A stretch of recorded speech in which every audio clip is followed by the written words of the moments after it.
Ah ben, je vois-tu pas? Ben, c'est le petit cardinal qui est au bord de l'eau. Comment ça va? M'en viens de voir. Ah ben, mon petit cardinal qui est ici. Là, je pense que tu es en train de pêcher ou tu arrives de pêcher? Ben oui, j'ai juste d'arrêter de pêcher, là, parce que j'ai pas des très bons résultats aujourd'hui. Ah, rien pogné. Rien, j'ai de la branche. Ah, la branche. Ça, il n'y a pas eu de problème. On va pour être le juste... reste, ça n'a pas été très bon. On va être juste bon pour faire un feu si on pointe de la branche. Mais dis-moi donc, dans le temps, quand tu étais plus jeune, il y a une couple de quelques années, tu pognais quoi comme qu'est-ce que tu prenais, là? Ah, ici, c'était régulier, ça. Il y avait pas de problème. Il y en avait du poisson. Puis là, c'était vraiment le fun. Justement, regarde, dans mon vieux coffre de pêche, là. Regardez-moi ça. Ben ouais, t'as un almanach. J'ai l'almanach. Ça, c'est un almanach. C'est bon, c'est plein de trucs de pêche, tout ça. C'était bien le fun à lire, à consulter, prendre des trucs, des calendriers, tout ça. C'était la Bible du pêcheur, l'almanach Beekeeper, du gros gin. Ouais, mais disons que c'était pas ça, nous autres. C'était la pêche, puis ça, c'est le fun. Il y avait un magasin de sport, l'Agnel Équipement, sur le boulevard Gouin, ici. OK, à Sainte-Geneviève. À Sainte-Geneviève. Puis c'est lui qui distribuait les almanachs comme ça. Puis là, à ce moment-là, tu inscrivais tes prises. Ben, c'est ça, parce que si on regarde, là, on est en 1973. Dans l'almanach, on est en 73. C'est ça. Et là, puis, on avait quoi comme prise? Regarde ici, comme c'était dans l'anse, vois-tu, regarde, voyez-vous, la chigan à petite bouche, barbotte, crapet de roche, de la perche chaude. Ici, je vois quelque chose qui est curieux, des lézards. Il y avait des lézards. Je ne sais pas si c'était une salamandre qu'il faudrait appeler ça, mais il y avait. On attrapait des lézards de temps en temps. Puis là, on mangeait ça. Ça arrivait. Ben non, pas du tout, pas du tout. Ah non? Non. La pêche, c'était pour s'amuser vraiment. Puis les poissons, on les remettait à l'eau. À l'eau. Là, ici, d'après ce que je vois, il y a encore de l'asphalte. Ici, c'était ton ancien lieu d'habitation. Ben, c'était la maison. Moi, je suis né ici. Ah, t'es né ici? C'est ça. Puis, bon, effectivement, ça, c'était le terrain de jeu. À un moment donné, il y a eu un coran en asphalte qui a été fait. Fait que l'été, on pouvait jouer au badminton, au ballon, tout ça. Bon, on s'amusait. Et l'hiver, principalement, c'était une patinoire. Fait que là, c'était taper à neige, arroser, puis passer des soirées à préparer ça. Puis là, après ça, entretenir ça pendant tout l'hiver. Mais on avait bien du fun à jouer au hockey. Mais les petits gars du coin venaient jouer? Oui, c'est ça. Des amis d'école, des amis autour. T'avais la famille Bourbeau ici, juste en face, la famille Miro, tout ça. Fait que... on avait bien du plaisir. Il y avait Jean-Marie Thuvière, il était plus vieux que nous autres, mais il nous suivait même quand il était... Ah, il jouait au hockey avec vous autres? Oui, puis il jouait pour vrai.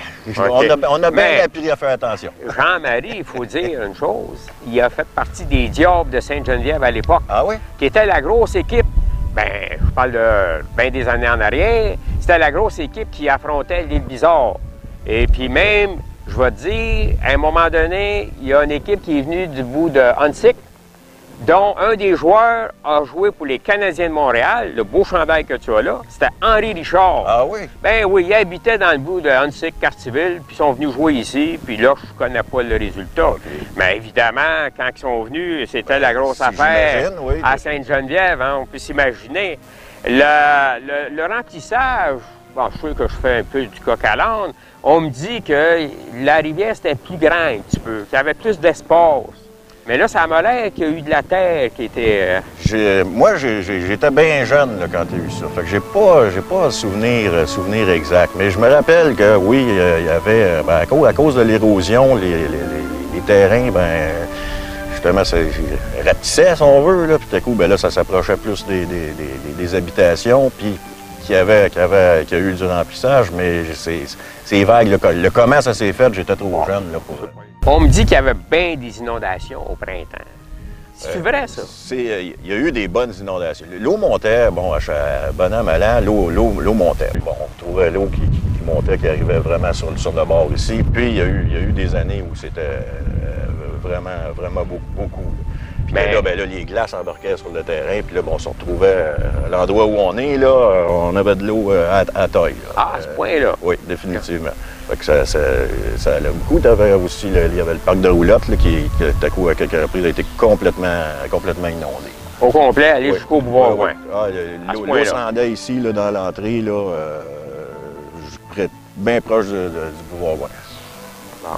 Puis à ce moment-là, ça devait être un peu incommodant pour vous autres. Quand vous alliez à sortir, vous deviez être obligé de sortir en chaloupe.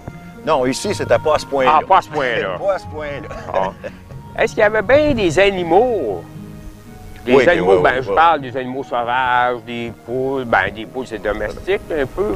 Non, mais quand j'étais jeune, il y avait vraiment une vie avec bien des animaux. Tu avais les ratons laveurs, il y avait le fameux radeau qui était installé ici, là. Tout l'été, il faisait ses allers-retours avec ses branches. De temps en temps, il venait se faire dorer au soleil. Après ça, il repartait. Il y avait le curé aussi qui avait des canards. Le curé Bastien. Mais le curé Bastien, le grand Bastien. Oui, le curé Bastien qui avait des canards. Ça, j'ai vraiment le souvenir de ça. Il y avait plusieurs canards. Les canards se tenaient dans l'anse. Puis lui, quand il sortait pour leur donner à manger, il y avait une cloche, là, comme un gong. Là. Puis là, il tapait là-dessus, puis il criait « coin, coin, coin ». Disons que sa voix portait au curé Bastien, là, fait que ça, c'est des souvenirs que... Il faisait ça de bonne heure le matin. Ah. Puis après ça, il faisait à coup dans la journée, là, mais aussitôt qu'il cognait et qu'il se mettait à crier, tu voyais tous les canards qui partaient puis qui montaient sur le terrain de l'église. C'est ça, il nourrissait... Il allait se faire nourrir. Oui, c'est ça. Puis ça fait que ça bougeait à ce niveau-là. Il y avait... Pendant quelques années, il y avait M. Chamberlain, tout à coup, qui avait un coq et des poules. Oui. Fait que le réveil du matin, c'était pas un problème. Là. Ça, c'était un beau souvenir. Là, on parle de quelle heure le matin, comme réveil? Un coq, c'est quand il fait clair. Fait qu'à 5 heures du matin, c'était pas rare. Mais c'était un beau souvenir. C'était quelque chose. C'était comme. C'était pas un cadran digital. Là. On se plaignait pas. Non. Ça faisait partie du décor et tout ça. Mais ici, c'était quand même un coin bien tranquille. Oui, tranquille. Disons, dans ces années-là, quand j'étais jeune, 60, 70, là, au moment où on se parle, on peut tenir une conversation plus que 2 minutes sans être obligé d'arrêter de parler. Mais dans ce temps-là, il y avait la ligne de Dorval. Les avions passaient directement ici, mais directement ici, au-dessus du terrain.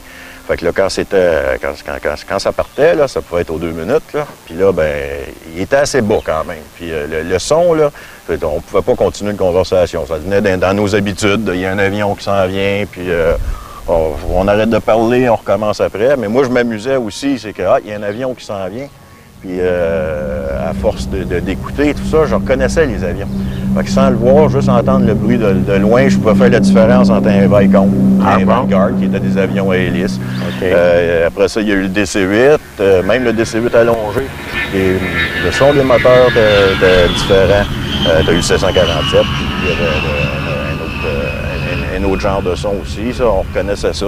Puis il y avait à un moment donné, il y avait le 727 qui était un trimoteur, ça, 3 moteurs à l'arrière. Lui, je ne sais pas pourquoi, mais assez souvent, il était plus bas que les autres, ce qui fait que tu ne l'entendais pas venir vraiment de loin. Donc, quand il passait, on sautait. Le bang là, arrivait d'un coup. Là. Je ne me rappelle plus si c'était Eastern ou United à ce moment-là qui avait fait l'acquisition de ces 727-là. Mais disons, c'est ça. C'était. Il y avait de l'action au niveau du bruit. C'était pas tranquille comme aujourd'hui. Ça, c'est certain. Ça a bien changé. Il faut dire que les moteurs sont moins bruyants aussi. Oui. À part des avions, il n'y avait pas d'autre chose qui faisait du bruit dans le coin? Bien, de temps en temps, c'est sûr qu'il y avait la sirène ici qui était en haut de la rue Charest, la sirène des pompiers. Ah, la sirène était au poste de pompiers. Il y avait une sirène, là. Parce qu'avant ça, si on recule dans le temps, c'est que pour appeler les pompiers, on se servait de la cloche de l'église.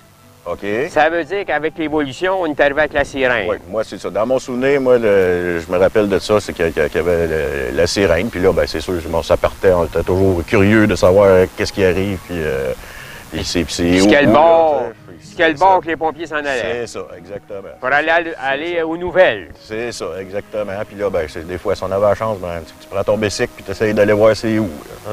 Mais aujourd'hui, c'est bien calme, sa rivière. Mais dans le temps, ça bougeait-tu un petit peu plus? Ça bougeait. C'était vraiment, vraiment beaucoup. Des belles journées comme aujourd'hui, là, surtout quand tu arrivais à la fin de semaine, là, il y avait des bateaux, énormément de bateaux dans les deux sens.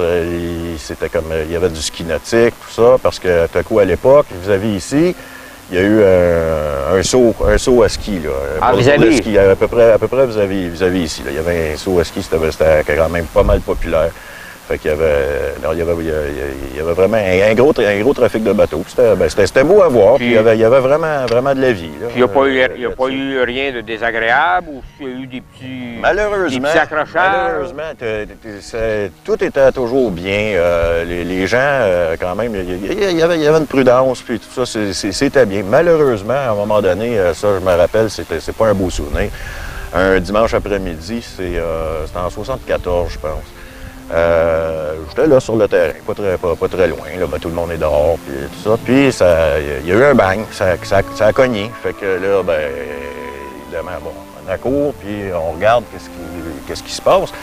Puis c'était pas évident, il y avait plusieurs bateaux, il y en avait d'arrêtés, puis là-dedans, il y avait un yacht qui tournait en rond. Puis, mais là, sur le coup, les gens, on ne comprenait pas vraiment, mais tout à coup, on s'est aperçu que le yacht était en perdition parce qu'il n'y avait plus personne dedans. Ah bon, il tournait tout seul? Il tournait tout seul. Plus tard, on apprendra que malheureusement, c'était le décès de M. Dosty lors de cette Eugène Dosty, qui était conseiller municipal à l'Île-Bizarre. Comme je te dis, c'est tragique même d'en parler. J'aime pas vraiment. C'est des mauvais souvenirs. C'est un mauvais souvenir. Par contre, il y a quelque chose qui avait frappé tout le monde. Le bateau est en perdition, donc bon, il fait des ronds, mais il y a plein de monde, là. Il y a des chaloupes, là, il y a un autre drame là, qui peut s'en venir. Là. Si le bateau rentre sur la berge, pas de problème, mais c'est pas ça qui arrivait, puis ça durait longtemps. Là, il y a deux garçons. Je me rappelle pas de leur nom. Bon, je suis pas capable de trouver. C'était peut-être... c'était-tu Yves Desrochers? C'était-tu un Goulet? Je ne sais pas, un Richer, mais qui demeurait là. Il y avait une chaloupe à moteur. Il y en a un qui conduisait, bon, la chaloupe, il était assis, puis l'autre était debout dans la chaloupe. Puis là, ils se sont mis à aller proche du yacht qui est en perdition. Puis après une couple de tours, il était champion, je peux le dire, là, pour venir à bout de suivre ça, parce que c'était pas toujours droit comme ça s'en allait. Bien, après une deuxième tentative, celui qui était debout, il a réussi à sauter dans le yacht. C'était assez spécial. Puis là, puis l'arrêter. Donc, mais ça, c'est sûr que ça a évité un autre drame. Puis c'était quelque chose de spectaculaire. Puis ces gars-là, chapeau, c'était vraiment quelque chose. Ah, c'est sûr. Oui. Maintenant, en hiver, étant donné que vous étiez sur le bord de la rivière, ça gelait. Oui. Mais on pouvait-tu passer bord en bord? Non, la plupart du temps, non, parce qu'il y a du courant quand même dans le milieu, puis ça gelait pas tout le temps bord en bord. Ou s'il venait à avoir une couche de glace un peu, c'était vraiment pas sécuritaire. Mais fait que ce qui arrivait, bien, c'est les motoneiges qui passaient, tout ça, bien, ça longeait les berges, là. Ça faisait le tour, c'était ça qui était sécuritaire. À un moment donné, quand plus rendu en janvier, bien là, ça pouvait passer droit de l'anse, là, au bout, mais c'est ça toujours. Par contre, je me rappelle pas l'année, mais il y a un hiver où ça avait vraiment gelé, là, mais gelé bord en bord, puis le gel avait duré assez longtemps, puis j'ai en souvenir qu'il y avait M. Jean-Marie Thivierge ici avec son fils Jean, qui était ici dans l'anse, puis qui était parti, puis qui avait traversé à pied, qui avait fait l'aller-retour à pied de la rivière. C'était spécial parce que c'est quelque chose qui ne se pouvait pas généralement, mais cette année-là, ça avait gelé assez solide pour ça. Mais dans le passé, on peut vous dire que c'était coutumance, que les gens traversaient sa rivière.